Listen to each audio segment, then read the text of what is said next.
ஒரு ஹோட்டல்ல ஒரு வயசான பெரியவர் அழுக்கு வேட்டி அழுக்கு சட்டையோட போய் நிக்கிறாங்க. அந்த சர்வரை பார்த்து கேட்கிறாங்க, ஏன்பா சாப்பாடு இருக்கான்னு. அவன் அப்படியே ஏளனமா பார்த்துட்டு, உன் கையில காசு இருக்கா? எவ்வளவுப்பா சாப்பாடு? 50 ரூபா சாப்பாடு.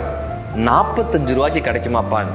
அவன் அப்படியே ஏளனமா பார்த்துட்டு, 45 ரூபா, தயிர் இல்லாம தர்றேன், சாப்பிடுறியா? தயிர் இல்லாம வேணா தர்றேன். பரவாயில்லப்பான்றாரு. சாப்பாடு பரிமாறப்படுது. அவர் எல்லாம் சாப்பிட்டுட்டு சாப்பாட்டுக்கான 45 ரூபாயை கொடுத்துட்டு அந்த சர்வ் பண்ண நண்பர் அழைக்கிறாரு.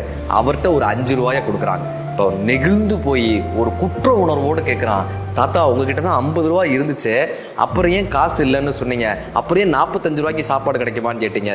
இப்போ அந்த பெரியவர் சிரிச்சுக்கிட்டே சொன்னாரு, 45 ரூபாய்க்கு நான் சாப்பிட்ருவேன்ப்பா, ஆனால் உனக்கு கொடுக்கறதுக்கு என்கிட்ட ஏதாவது வேணுமேப்பா, அதுக்காகத்தான் இந்த 5 ரூபாயை மிச்சப்படுத்தி உனக்கு கொடுக்கறதுக்காக கேட்டேன்ப்பா. தயிர் எனக்கு முக்கியம் இல்லை, உன் முகத்துல பார்க்கக்கூடிய அந்த சிரிப்பு தான்ப்பா எனக்கு முக்கியம், இந்த 5 ரூபாயை வச்சுக்கப்பான்னு கொடுத்துட்டு போனாராம்.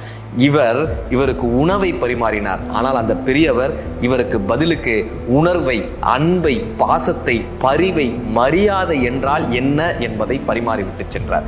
வள்ளுவர் சொல்றாரு, அறிவினார் ஆகுவதுண்டோ பிரிவின் நோய் தன்னோய் போல் போற்றா கடை. அடுத்தவனுடைய உணர்வை புரிஞ்சுக்கிறவன் தான்ப்பா மனிதன்னு வள்ளுவர் கற்றுக் கொடுக்குறாரு.